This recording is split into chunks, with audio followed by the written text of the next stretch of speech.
저는 이번 시리즈에서 3승 1패로 플레이오프에 올라가지 않을까 이렇게 예상을 해봤습니다.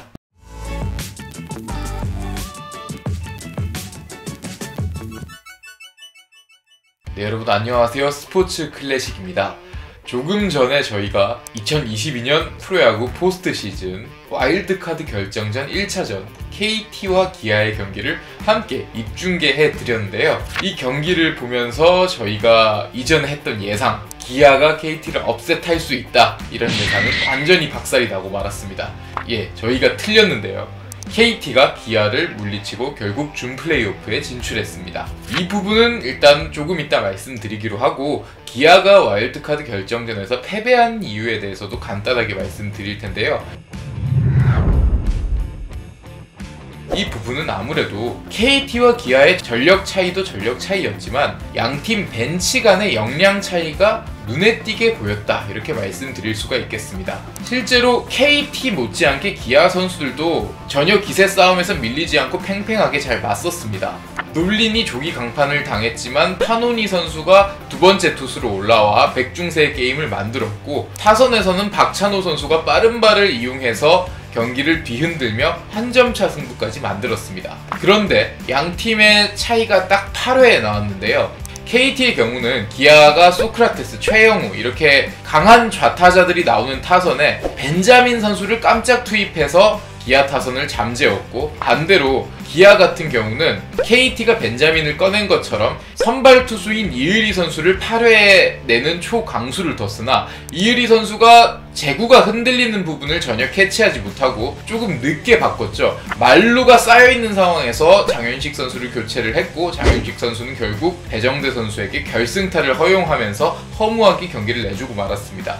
8회 투수 기용이 조금만 더 빠르고 상황에 유연하게 대처했다면 기아가 다른 결과를 받을 수도 있지 않았나 하는 생각을 해봅니다. 키움과 KT의 대결은 딱 두 가지 정도로 이야기할 수 있을 것 같습니다. 일단 진정한 3위를 가리는 싸움이라고 할 수 있는데요. 키움과 KT 올 시즌 성적은 144경기 80승 2무 62패로 정확히 똑같습니다. 승률도 5할 6푼 3리로 딱 똑같은데요. 이 두 팀이 동률을 이뤘기 때문에 키움과 KT는 상대 전적의 차이에 의해서 키움이 3위, KT가 4위 이렇게 순위가 나뉘었는데, 이 상대 전적도 참 웃깁니다. 키움이 KT를 상대로 8승 1무 7패, 딱 1승 차이로 키움이 3위를 차지하게 됐는데, 뭐 상대 전적도 그렇고 올 시즌 성적도 그렇고 정말 우열을 가릴 수 없는 팽팽한 차이라고 할 수 있는데, 이번 준 플레이오프를 통해서 진정한 KBO 리그의 3위가 누군지 가리는 이런 대결이라고 할 수 있겠습니다. 또 두 번째로는 키움과 KT의 경기는 박병호 시리즈라고도 이야기를 할 수 있겠습니다. 올 시즌을 앞두고 키움의 영원한 4번 타자였던 박병호 선수가 KT로 이적을 했는데요. 이게 참 재밌는 부분이, 박병호 선수가 지난 2시즌 동안은 키움에서 전형적인 에이징 커브, 그러니까 나이로 인한 기량 저하의 모습을 그대로 보여줬는데, 그래서 키움 같은 경우는 박병호 선수에게 거액의 계약을 제시하지 않았고, KT가 박병호 선수에게 생각보다 좀 높은 수준의 계약을 제시하면서 이번에 영입을 하게 됐습니다. 그런데 이렇게 기량 저하의 모습을 보이던 박병호 선수는 KT로 가서 완전히 바뀌었죠. 올 시즌 부상으로 인해서 마지막 한 달 정도를 쉬었음에도 불구하고 혼자서 30홈런이 넘는 35개의 홈런포를 때려내며 KBO 리그 홈런왕에 등극했습니다. 만약에 키움이 박병호를 그대로 보유하고 있었다면 3위보다 더 높은 순위를 충분히 노릴 수 있었고, KT의 박병호가 없었다고 하면 올 시즌 4위가 아니라 이보다 더 낮은 순위, 자칫 잘못하면 전년도에 한국 시리즈를 우승한 팀이 포스트 시즌에도 진출하지 못할 뻔한 상황이 발생할 수도 있었는데요. 이렇게 박병호의 이동으로 많은 것이 바뀌었다고 할 수 있는데, 이번 준 플레이오프에서는 이 박병호 선수가 어떤 역할을 할지도 주목해보면 재밌을 것 같습니다. KT를 기다리고 있었던 3위 키움 같은 경우는 MVP 후보 2명이 팀을 이끌고 간다, 이렇게 말씀드릴 수가 있습니다. 바로 투수 쪽의 안우진과 타자 쪽의 이정우인데요.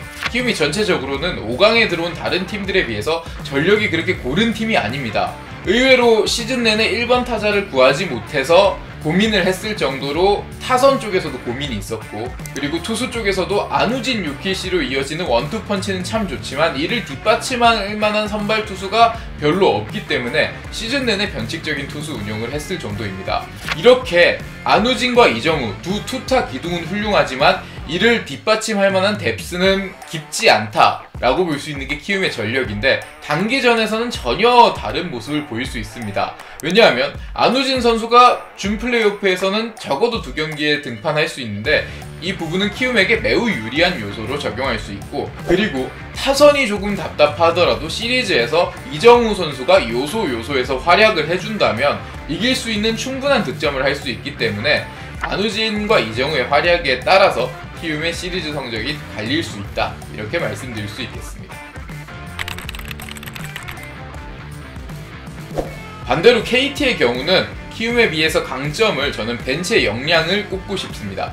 왜냐하면 아까 와일드카드 결정전 리뷰를 할 때도 말씀드렸는데, 이강철 감독이 와일드카드 결정전 딱 한 경기지만 정말 신들린 운영을 보였다고 말씀드릴 수 있는데요. 일단 이강철 감독이 조금 무리한 기용을 하는 것도 사실이지만 결국 이 무리한 기용 자체가 전부 승리를 향해서 가는 지름길이라고 볼 수도 있습니다.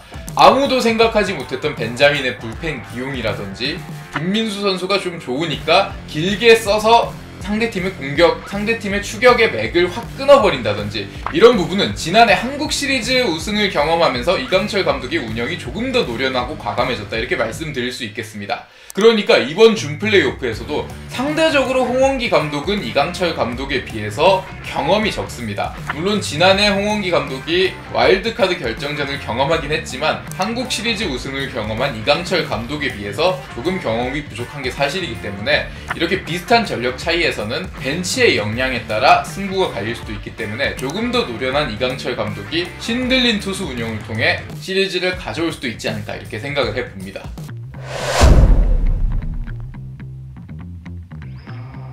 키움의 키플레이어는 역시 이정우 선수를 꼽을 수 있습니다. 일단 키움이 저는 투수 쪽에서는 크게 문제가 없을 거라고 생각을 합니다. 왜냐하면 일단 안우진 선수가 확실하게 기둥 역할을 해줄 수 있고, 안우진을 받치는 요키시도 매우 훌륭한 투수기 때문에 막말로 1차전과 4차전에서 안우진을 투입하고 2차전과 5차전에서 요키시를 투입하면 모든 시리즈에서 훌륭한 선발 투수를 다 쓸 수 있는 기용을 할 수 있기 때문에 투수 쪽에서는 큰 문제가 없을 거라고 보는데요. 반대로 문제는 타선입니다. 이정우 선수를 제외하면 김혜성, 푸이그 이 정도를 제외하면 타격 생산력이 좋았던 선수가 없다고도 할 수 있을 만큼 키움의 타선이 조금 약해져 있는데, 이렇게 타선의 힘이 떨어질 때는 단기전에 이정우 같은 슈퍼스타가 요소에서 오는 찬스를 모두 해결을 하거나 아니면 스스로 장타를 때려내며 팀 타선의 도화선 역할을 반드시 해줘야 한다고 생각을 합니다. 그래서 상대적으로 조금 부족한 공격력을 이정우 선수의 능력치로 메운다면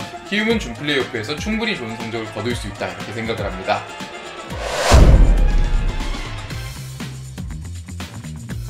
KT 쪽의 키플레이어는 벤자민 선수를 꼽고 싶습니다. 일단 벤자민 선수 자체가 저는 와일드카드 결정전 앞두고는 크게 주목을 한 선수는 아니었는데요. 오히려 소영준 선수나 타선에서 박병호 선수, 황재균 선수, 강백호 선수 이런 선수들을 주목을 했는데, 이제 와일드카드 결정전 투구를 보면서 생각을 다시 해야겠다, 이렇게 생각을 고쳤습니다. 왜냐하면 8회 딱 1이닝에 보여준 공이긴 하지만 벤자민 선수의 구위와 로케이션이 모두 완벽했습니다. 일단 패스트볼, 커터, 슬라이더 이렇게 다양한 구종을 보여주면서 상대 타선을 압도하는 모습을 보였는데요. 키움 같은 경우는 좋은 좌타자들이 많은 팀이죠. 이정우 이외에도 김혜성, 송성문 이렇게 키움 타선의 공격력을 책임지는 타자들이 대부분 좌타자이기 때문에 좌투수인 벤자민이 와일드카드 결정전 같은 모습을 보여준다면 KT 쪽으로 충분히 유리한 흐름을 만들 수 있지 않나, 이렇게 생각을 해봅니다. 와일드카드 결정전 예상이 틀렸다고 해서 결코 굴하지 않겠습니다. 소신있게 계속 준 플레이오프에도 예상을 한번 해볼 텐데요. 저는 이번 시리즈에서 KT가 3승 1패로 키움을 잡고 플레이오프에 올라가지 않을까 이렇게 예상을 해봤습니다. 이유는 일단 키움과 KT는 굉장히 닮아있는 상황 같습니다. 양팀 모두 믿을만한 선발 투수를 가지고 있고, 또 반대로 타선 같은 경우는 올 시즌 기록도 좋지 않고 현재 타격감 역시도 크게 좋은 상황이 아니기 때문에 어느 정도 전력과 팀 분위기가 닮아있다고 볼 수 있습니다. 그렇다면 기본적으로 원래 상황이라면 팀 전력이 비슷하다면 안우진이나 이정우 같은 확실한 슈퍼스타 2명이 있는 키움이 더 유리하다고 할 수 있겠지만, 반대로 투수진의 조각을 조금 더 잘 활용할 수 있는 감독은 이강철 감독으로 보이기 때문에 KT 쪽에서 흐름을 잘 읽고 분위기를 잘 가져오지 않을까 이런 생각이 듭니다. 와일드카드 결정전을 앞두고는 휴식일이 매우 부족했지만 1차전만에 와일드카드 결정전을 끝냈기 때문에 KT도 준 플레이오프를 준비할 만한 시간이 충분하다고 볼 수 있는데요. 그리고 이번 준 플레이오프는 개인적으로는 투수전 양상으로 펼쳐질 것으로 보입니다. 이렇게 투수전 양상으로 펼쳐지면 결국 불펜 싸움으로 넘어가게 되고, 불펜 싸움으로 넘어가게 되면 투수 기용을 변칙적으로 하거나 과감하게 또는 승부처의 맥을 잘 짚는 팀이 결국 승리를 가져갈 수 있다고 보는데, 이런 부분에 있어서는 이강철 감독이 홍원기 감독에 비해서 한 수 위로 보이기 때문에 일단 준 플레이오프까지는 KT가 키움을 상대로 우세를 점할 수 있지 않을까 이렇게 예상을 해봤습니다. 준 플레이오프를 앞두고 저희 스포츠 클래식 이렇게 예상을 해봤는데요. 와일드카드 결정전에 이어서 준 플레이오프도 1차전부터 몇 차전까지 갈지는 모르지만 모든 시리즈를 입중계를 할 예정이니 많은 관심 부탁드리면서, 또 이번 컨텐츠를 재밌게 보셨거나 아니면 컨텐츠에 불만이 있으시거나 하시다면 라이브 중계 때 오셔서 여러가지 이야기도 나누고 소통을 하면 좋을 것 같습니다. 지금까지 준 플레이오프 컨텐츠 스포츠 클래식이었습니다. 다음 시간에 돌아오도록 하겠습니다.